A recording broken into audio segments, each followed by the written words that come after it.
आज रायगढ़ जिलार विभिन्न ब्लॉक और पंचायत दिनक दिन वृद्धि पाउथिबा अवैध बांग्लादेशी अनुप्रवेशकारी नहीं बजरंग दल एवं विश्व हिंदू परिषद VHP पक्षर गभीर चिंता प्रकट कर आज संगठनर कार्यकर्ता एकत्रित होई रायगढ़ जिला आरक्षी अधीक्षक एसपी को भेटी एक दाबीपत्र प्रदान करिसेंति।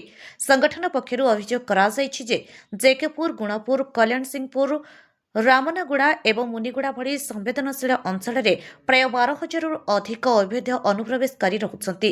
एमानक पाखरे नागरिकता संबंधी कौनसी वैध कागजपत्र नाही। एही अनुप्रवेशकारी माने विभिन्न असामाजिक कार्यकलाप लिप्त रही जिलार सुरक्षा प्रति विपद सृष्टि करुछंती।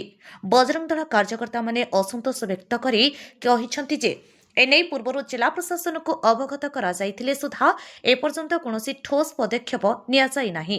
जदि पुलिस प्रशासन तुरंत एफआईआर रुजु करी एही अनुप्रवेशकारी को चिन्हट करबा सह सेमानक विरोध रे कठोर आईनगत कार्यानुष्ठान ग्रहण न करे तेबे आगामी दिन में बजरंग दल और विश्व हिंदू परिषद आंदोलन करने को बाध्य हेबो।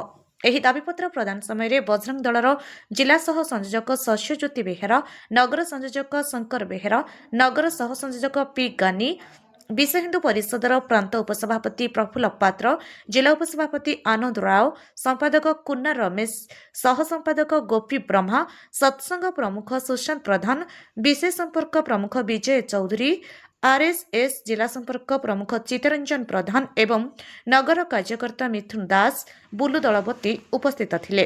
रायगढ़ जिला प्रतिनिधि अजित कुमार भात्रଙ୍କ रिपोर्ट, आम ओडिशा खबर।